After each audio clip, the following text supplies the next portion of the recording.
यह वीडियो एक बार में समझ में ना आए तो इसे दोबारा समझने का प्रयास करना। शुरुआत में आपको यह थोड़ा बहुत कठिन लगेगा, लेकिन आप धीरे धीरे समझ जाएंगे। इस सीरीज के पिछले एपिसोड्स देखने के लिए डिस्क्रिप्शन में दी गई लिंक पर क्लिक करें। तो चलिए वीडियो का प्रारंभ करते हैं। अहंकार क्या है? चरित्र निर्माण के इस पाठ्यक्रम में मैं जब भी अहंकार शब्द का प्रयोग करूंगा तो अहंकार शब्द से मेरा मतलब केवल घमंड, गर्व या आत्माभिमान नहीं है। मतलब इनका अर्थ यह भी होता है, लेकिन इसका एक और अर्थ है, उसको भी ध्यान से समझना। वस्तुतः देखा जाए तो अहंकार प्रकृति की प्रबल शक्तियों में से एक है। पदार्थ को धारण करने वाली शक्ति अहंकार होती है। सीधे शब्दों में कहा जाए तो वह शक्ति जो पदार्थ को पहचान प्रदान करती है, वह शक्ति अहंकार होती है। ध्यान से समझने की कोशिश करना।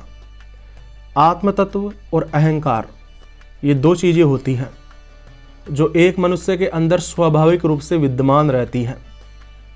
आत्मतत्व वह शक्ति होती है जो हमें अनुभूति कराती है।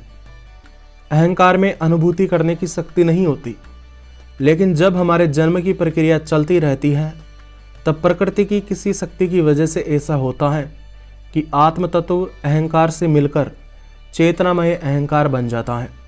अर्थात अहंकार में भी चेतना आ जाती है, जिसकी वजह से उसमें अनुभूति करने की शक्ति भी आ जाती है। इस प्रकार एक मनुष्य में अनुभूति करने वाले दो तत्व हो जाते हैं। पहला तत्व आत्म तत्व और दूसरा तत्व होता है चेतनामय अहंकार। सीधे शब्दों में समझाऊं तो आत्म तत्व का मतलब होता है हमारी चेतना। आप नास्तिक हो या आस्तिक हो, लेकिन एक बात तो हमें पता चलती है कि हम केवल शरीर नहीं होते, शरीर के अलावा भी कुछ और भी होते हैं।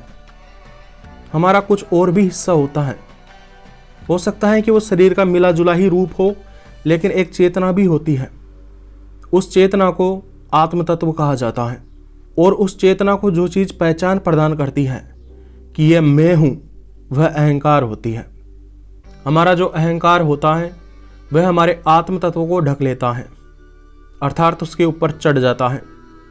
लेकिन मनुष्य में यह अहंकार आत्म तत्व को पूरी तरह से नहीं ढक पाता है, बल्कि कुछ भाग होता है जो बचा रह जाता है, और उस बचे हुए भाग को विवेक के नाम से जाना जाता है। अर्थात आत्मा का वह भाग जहाँ पर अहंकार नहीं होता है, वहाँ पर विवेक होता है। अब आपके मन में एक सवाल आ रहा होगा कि मनुष्य में अहंकार का विकास कैसे होता है, तो इसे समझते हैं। कर्मेंद्रिय का मतलब होता है हमारी वाणी, हाथ, पैर, जन्नेन्द्रिय, गुदा।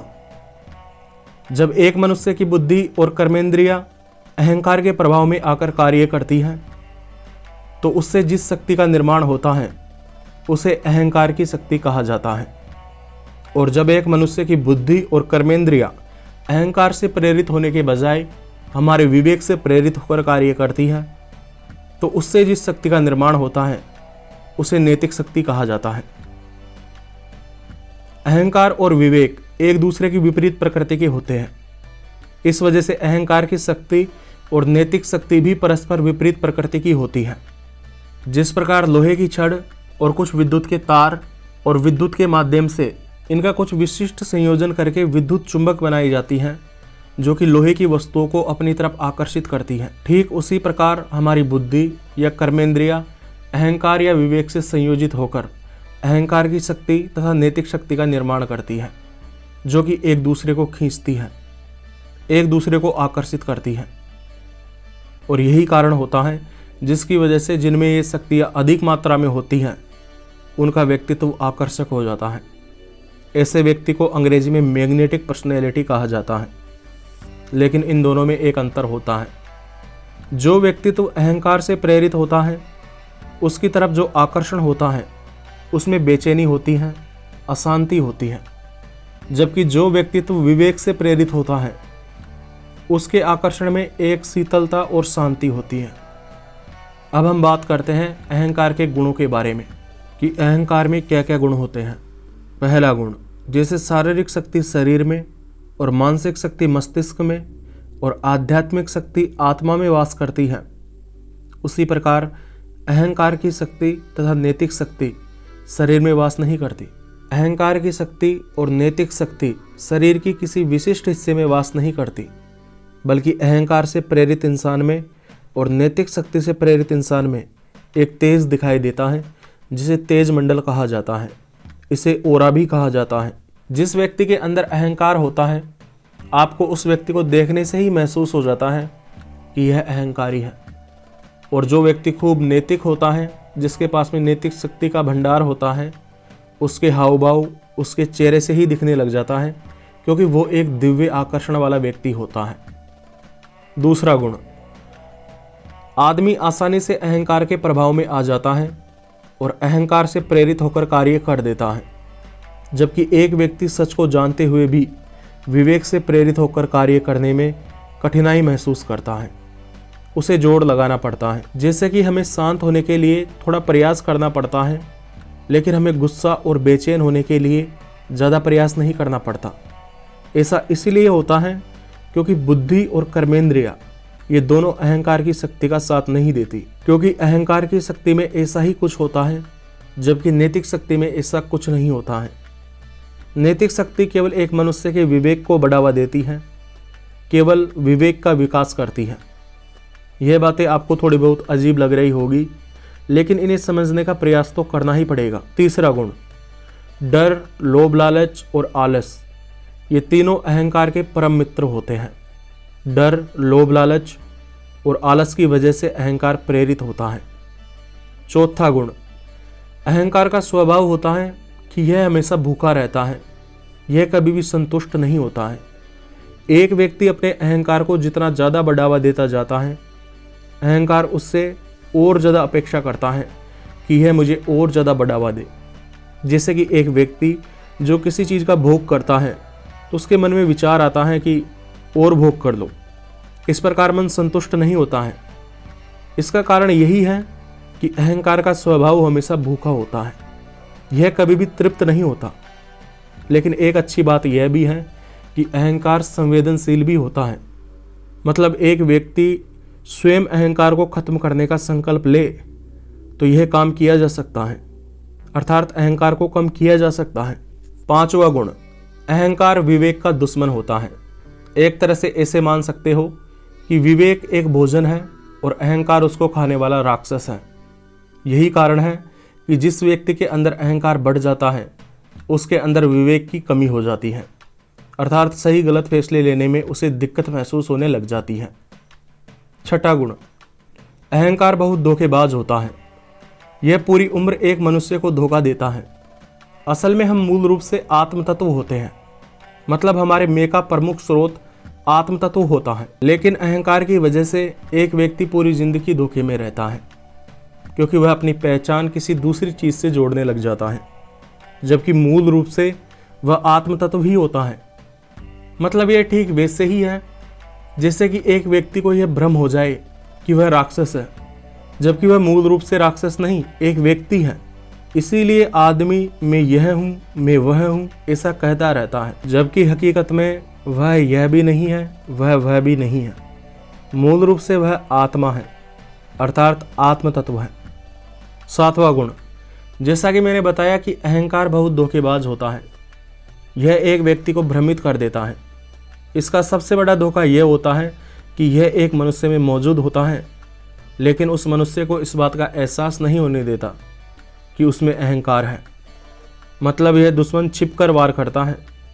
इसीलिए कई व्यक्ति अपने अहंकार का पता नहीं लगा पाते और अपना ही विनाश कर देते हैं। आठवां गुण, ऐसी बात नहीं है कि अहंकार हमारा केवल दुश्मन है। अगर यदि हम अहंकार को दास बनाकर रखें तो यह हमारा सबसे बड़ा मित्र बन सकता है, और यदि अहंकार हमारा स्वामी बन जाए, अर्थात हमें दास बनाकर रखे, तो यह हमारा सबसे बड़ा दुश्मन होता है। इसीलिए कोशिश करना कि आप अहंकार के दास ना बने। आप अहंकार के नौकर बनने के बजाय उसके मालिक बने। जो व्यक्ति अहंकार को अपना नौकर बनाकर रखता है, वह व्यक्ति सब कुछ प्राप्त कर लेता है। लेकिन यदि किसी व्यक्ति को अहंकार नौकर बनाकर रखता है, तो वह उसका सर्वनाश कर देता है। और जैसा कि मैंने आपको बताया था कि कभी कभी यह छिपा होता है, जिसकी वजह से एक व्यक्ति को पता भी नहीं चलता कि उसके अंदर यह छिपा हुआ है या उसके अंदर यह मौजूद है और यह उसका सर्वनाश करना शुरू कर देता है।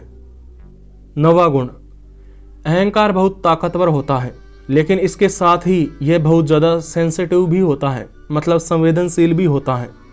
मतलब यदि एक व्यक्ति इसे देखना सीख जाए, इसे पहचानना सीख जाए, तो यह खुद के लिए खतरा महसूस करने लग जाता है। यह डरने लग जाता है, क्योंकि यह इस बात को जानता है कि मनुष्य संकल्प शक्ति के द्वारा इसे खत्म कर सकता है। इसलिए आपको यह बात समझने की आवश्यकता है कि आप यदि चाहे तो इसे अपना नौकर भी बना सकते हैं, क्योंकि आपके पास में संकल्प शक्ति है। 10वां गुण, जो व्यक्ति अहंकार के वश में होकर कार्य करता है, ऐसा व्यक्ति अहंकार में मिल जाता है, अर्थात मिट्टी में मिल जाता है। 11वां गुण, इसके तर्क करने की क्षमता बहुत तगड़ी होती है। यह एक व्यक्ति के मन में गलत से गलत कार्य को भी सही साबित कर देता है और उस व्यक्ति से वह कार्य करवाकर उस व्यक्ति को ही नुकसान पहुंचा देता है। यही कारण है कि मनुष्य जब क्रोध में होता है तो उसके सोचने समझने की क्षमता कम हो जाती है, क्योंकि उस व्यक्ति को अहंकार अपने वश में ले लेता है, जिसकी वजह से एक मनुष्य को लगता है कि वह सही है और बाकी सब गलत है। 12वां गुण, मनुष्य को धोखा देने के लिए यह एक मनुष्य से पश्चाताप और प्रायश्चित करवाता है, लेकिन खुद पश्चाताप और प्रायश्चित के पीछे छिपा होता है, जिसकी वजह से इसका तो नाश नहीं हो पाता, लेकिन उस पश्चाताप और प्रायश्चित की वजह से उस व्यक्ति का नुकसान हो जाता है। यही कारण है कि जब कोई व्यक्ति गलती करता है तो सोचता है कि पश्चाताप करने से या प्रायश्चित करने से उसकी गलती दूर हो जाएगी, जबकि हकीकत यह है कि जब व्यक्ति बार बार पश्चाताप करता है, प्रायश्चित करता रहता है, तो वह व्यक्ति खुद को ही नुकसान पहुंचा लेता है, लेकिन वह अहंकार को नुकसान नहीं पहुंचा पाता। और अहंकार बार बार उससे गलत काम करवाता है और बार बार उससे पश्चाताप करवाता है, और यह जाल चलता ही रहता है, लेकिन वो इसके पीछे सुरक्षित रहता है। यह इतना धोखेबाज होता है, इसीलिए सतर्क रहना बहुत ज़्यादा जरूरी है। 13वां गुण, जब यह किसी व्यक्ति के हाथों गलत काम करवाता है तो यह खुद को दोष नहीं देता है। एक मनुष्य से कुछ भी गलती हो जाती है तो यह उसका दोषारोपण खुद पर नहीं करता है, खुद उसकी जिम्मेदारी नहीं लेता है। लेकिन जब एक व्यक्ति के साथ में कुछ अच्छा हो जाता है, जब एक व्यक्ति किसी चीज़ को प्राप्त कर लेता है, तो यह उसका श्रेय अपने ऊपर लेता है। मतलब मनुष्य के हाथों कुछ भी बुरा हो जाए तो अहंकार बोल देता है कि यह मेरी वजह से नहीं हुआ, और यदि मनुष्य के हाथों कुछ अच्छा हो जाए तो यह बोलता है कि यह जो हुआ वो मेरी वजह से हुआ। 14वां गुण, आत्मनिंदा, आत्महत्या और आत्मतिरस्कार भी इसके साथी है। अहंकार एक व्यक्ति के हाथों आत्मनिंदा, आत्महत्या करवाकर या आत्मतिरस्कार करवाकर यह साबित करने की कोशिश करता है कि वह खत्म हो गया है, लेकिन ऐसा करने से यह खत्म नहीं होता, बल्कि और ज़्यादा बढ़ जाता है, जिसकी वजह से व्यक्ति का ही नुकसान होता है। 15वां गुण, जब अहंकार अपने आप को पूर्ण रूप से विकसित कर लेता है, अर्थात ये पूर्णता पर आ जाता है, तो फिर यह सारे संसार को बर्बाद करने की ताकत रखता है। ऐसी स्थिति में इसे स्वयं ईश्वर भी खत्म नहीं कर सकते। याद रखो, भगवान श्री राम रावण को मारने में तो सफल हो गए थे, लेकिन उनके अहंकार को मारने में सफल नहीं हुए थे। 16वां गुण, मूल रूप से अहंकार 3 प्रकार का होता है, सात्विक, राजसिक, तामसिक। अगर आप इन तीनों अहंकारों को और भी ज़्यादा विस्तृत रूप से समझना चाहते हैं तो एक वीडियो की लिंक डिस्क्रिप्शन में दी हुई है, आप वहां जाकर देख सकते हैं। मैं यहाँ पर इसे संक्षिप्त में थोड़ा बहुत समझा देता हूँ। सात्विक अहंकार से प्रेरित होकर आदमी ऐसे कर्म करता है जो लोक कल्याण के लिए होते हैं। राजसिक अहंकार के द्वारा एक व्यक्ति ऐसे कर्म करता है जिससे वह खुद का भी भला करता है और दूसरों का भी भला करता है। निम्न राजसिक अहंकार में व्यक्ति केवल खुद का भला करता है, दूसरों का नहीं करता। तामसिक अहंकार में एक व्यक्ति ऐसे कर्म करता है जो दूसरों का विनाश करते हैं, और यदि यह ज़्यादा मात्रा में हो जाए तो एक व्यक्ति खुद का विनाश करने के लिए भी प्रेरित हो जाता है। एक तरह से कहा जाए तो तामसिक अहंकार अगर बहुत ज़्यादा बढ़ जाए तो वह व्यक्ति एक राक्षस की तरह हो जाता है। ऐसा नहीं है कि एक व्यक्ति में पूरी तरह सात्विक अहंकार होता है या राजसिक अहंकार होता है या तामसिक अहंकार होता है। अलग अलग समय में एक व्यक्ति में अलग अलग अहंकार उपस्थित होता है। 17वां गुण, जैसे कि एक ऑडियो रिकॉर्डर में सब प्रकार की ऑडियो रिकॉर्ड होती रहती है, ठीक उसी प्रकार चेतनामय अहंकार भी एक प्राणी में रिकॉर्डर की तरह होता है, जो व्यक्ति के अंदर आई सभी भावनाएं, विचार तथा कर्म को रिकॉर्ड करता रहता है। जो चीज़ इसकी वजह से अंकित हो जाती हैं उसे संस्कार कहा जाता है। संस्कार अच्छे भी हो सकते हैं और संस्कार बुरे भी हो सकते हैं। संस्कारों के आधार पर एक मनुष्य को कर्मों का फल मिलता है, क्योंकि प्रकृति का कार्य होता है संस्कारों को संतुलित करके आत्म तत्व को मुक्त करने का। जब एक व्यक्ति अपने कर्म का फल भोग लेता है तो आत्म तत्व अहंकार से छूटने लग जाता है। लेकिन एक बात ध्यान रखने वाली यह है कि बिना भावना के किया गया विचार या कर्म संस्कार में परिवर्तित नहीं होता है, और निष्काम कर्म भी, अर्थात जिस कर्म की बात गीता में कही गई है वैसा कर्म करने से भी संस्कार नहीं पड़ते हैं। 18वां गुण, अहंकार में इतना सामर्थ्य होता है कि वह एक व्यक्ति को जैसा चाहे वैसा कर्म करने के लिए प्रेरित कर सकता है, उससे कर्म करवा सकता है। 19वां गुण, यह विचारों के माध्यम से मस्तिष्क से संपर्क करता है। 20वां गुण, अहंकार शाश्वत और अपरिवर्तनीय नहीं होता, यह भी कई तत्वों से प्रभावित होकर कम ज़्यादा होता रहता है। जैसे कि एक विकलांग व्यक्ति में अपने शरीर का अहंकार छूट जाता है, एक निर्धन व्यक्ति में पैसों का अहंकार खत्म हो जाता है, और एक सुंदर शरीर में सुंदरता का अहंकार आ जाता है, और अधिक धन होने की स्थिति में धन का अहंकार आ जाता है। इस प्रकार यह परिवर्तनशील होता है। अहंकार सत्य और शाश्वत नहीं होता है। 21वां गुण, संसार में प्रत्येक चीज़ का विलोम मौजूद होता है। जैसे प्रकाश का विलोम है अंधकार, सत्य का विलोम है असत्य, ठीक उसी प्रकार अहंकार का भी विलोम मौजूद होता है। लेकिन यह इतनी प्रबल शक्ति होती है कि दो चीज़ें मिलकर इसका विलोम बनती है। अहंकार का विलोम विवेक प्लस नैतिक शक्ति जुड़कर बनता है। 22वां गुण, अगर एक व्यक्ति सतर्क नहीं रहता है तो कुछ कर्मों की वजह से यह बढ़ जाता है।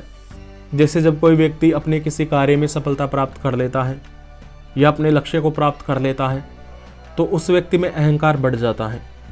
एक व्यक्ति जो अपनी शक्ति का दिखावा करता है उस व्यक्ति में अहंकार बढ़ जाता है। एक व्यक्ति जिसकी प्रशंसा होती है या जिसे श्रेय मिलता है उस व्यक्ति में भी अहंकार बढ़ जाता है। उपलब्धि या सफलता भले ही बिना मेहनत के मिली हो या अप्रत्याशित रूप से मिली हो तो भी यह बढ़ जाता है। लेकिन यदि आदमी सतर्क रहे तो इसे बढ़ने से रोका जा सकता है। आदमी जब सतर्क नहीं रहता है, जागरूक नहीं रहता है, तभी यह बढ़ जाता है। 23वां गुण, यह प्रकृति की अधिष्ठात्री शक्ति होती है, अर्थात सभी शक्तियों की रानी होती है। इस वजह से इसमें इतना सामर्थ्य मौजूद होता है कि यह संपूर्ण संसार को हराकर उस पर विजय प्राप्त कर सकती है। 24वां गुण, जब कोई व्यक्ति अहंकार से प्रेरित होकर कार्य करता है तो मनुष्य की कर्मेंद्रियां अहंकार को शक्ति प्रदान करती हैं। लेकिन इसके बाद में जब अहंकार सशक्त हो जाता है तो यह अहंकार कर्मेंद्रियों को शक्ति प्रदान करने में लग जाता है। इस प्रकार ये दोनों आपस में एक दूसरे को शक्ति प्रदान करते रहते हैं, जिसकी वजह से इसके बढ़ने की संभावना बहुत ज़्यादा हो जाती है।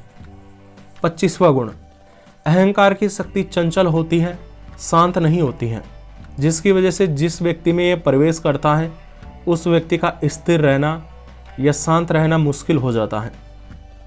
26वां गुण, मैंने आपको 2 तत्व बताए थे। एक तो बताया था आत्म तत्व और दूसरा अहंकार। आत्म तत्व हमारा वास्तविक स्वरूप होता है और उसकी वास्तविक इच्छा होती है कि उसे मोक्ष मिल जाए, उसे मुक्ति मिल जाए, पूर्णता प्राप्त हो जाए। लेकिन जब बीच में अहंकार आ जाता है तो यह अहंकार मोक्ष या पूर्णता पाने की इच्छा का भौतिकीकरण करके इसे कई भौतिक इच्छाओं में परिवर्तित कर देता है। आदमी इसकी इच्छाओं की पूर्ति करके सुख प्राप्त करता है और कोशिश करता है कि वह संतुष्ट हो जाए, लेकिन वास्तव में भौतिक इच्छाओं की संतुष्टि करने से वह कभी भी संतुष्ट नहीं होता है, क्योंकि यह अहंकार का जाल होता है जिसमें एक व्यक्ति फंस जाता है। लेकिन समझदार व्यक्ति इस जाल से बाहर निकल जाते हैं। भौतिकीकरण करने का मतलब होता है कि किसी चीज़ को भौतिक चीज़ में परिवर्तित करने की प्रक्रिया। 27वां गुण, जैसा कि मैंने आपको बताया था कि अहंकार की शक्ति प्रकृति की सभी शक्तियों की रानी होती है, जिसकी वजह से जो व्यक्ति अहंकार से जितना ज़्यादा प्रभावित होता है उस व्यक्ति की भौतिक चीज़ों में रुचि उतनी ही ज़्यादा बढ़ जाती है, उसके भोग करने की इच्छा उतनी ही ज़्यादा बढ़ने लग जाती है। 28वां गुण, जो व्यक्ति निम्न राजसिक और तामसिक अहंकार से ग्रसित होता है, ऐसे व्यक्ति को परम शांति की बातें, अच्छाई की बातें जहर की तरह बुरी लगने लगती हैं। इसीलिए अहंकारी व्यक्ति को प्यार से समझाना मुश्किल होता है। रावण भी नहीं सुधरा था, इस वजह से भगवान श्री राम को उसका विनाश करना पड़ा। 29वां गुण, अगर कोई व्यक्ति किसी चीज़ को प्राप्त कर लेता है तो उसे खुशी होती है, तो यह एक सामान्य सी बात है। लेकिन अगर कोई व्यक्ति किसी चीज़ को प्राप्त कर लेता है और उसके बाद में उसमें अहंकार आ जाता है, तो यह इस बात को दर्शाता है कि वह व्यक्ति उस चीज़ के लायक खुद को नहीं समझता था, लेकिन फिर भी वह चीज़ उसे मिल गई। जो व्यक्ति अपने आप को किसी चीज़ के लायक समझता है या अपने को सफल होने के लायक समझता है, तो जब उसे सफलता मिल जाती है या उसे अपना लक्ष्य प्राप्त हो जाता है तो उसके अंदर खुशी का भाव आता है, लेकिन उसके अंदर अहंकार नहीं आता। इस प्रकार जिस व्यक्ति के अंदर अहंकार आता है वह एक तरह से यह सबूत देता है कि वह अपने मन में किसी न किसी हिस्से में खुद को कमज़ोर समझता है, खुद को हीन समझता है। अक्सर आपने देखा होगा कि जो व्यक्ति बहुत ज़्यादा कमज़ोर होते हैं वे लड़ाई में ज़्यादा चिल्लाते हैं, खुद को ज़्यादा ताकतवर दिखाने का प्रयास करते हैं। और मैंने ऐसे लोगों को भी देखा है जो हालात से बिल्कुल गरीब हैं लेकिन खुद को बहुत ज़्यादा अमीर दिखाने की कोशिश करते हैं। वैसे फेसबुक पर और इंस्टाग्राम पर देखा जाए तो उनसे ज़्यादा अमीर मिलना मुश्किल है ना। 30वां गुण, जिस व्यक्ति के अंदर निम्न राजसिक और तामसिक अहंकार आ जाता है उस व्यक्ति का आत्मविश्वास कम हो जाता है, उस व्यक्ति का आत्मसम्मान कम हो जाता है, उसमें डर तथा निराशा आने लग जाती है। तो आज के लिए बस इतना ही। आगे की बात हम अगले वीडियो में जानेंगे। अगले वीडियो में हम बात करेंगे कि अहंकार को किस प्रकार से खत्म किया जाए या इसे किस प्रकार से नियंत्रित किया जाए। तो उम्मीद करता हूँ आज की बात आपको समझ में आ गई होगी। मुझे इतना ध्यान लगाकर सुनने के लिए आपका दिल से धन्यवाद।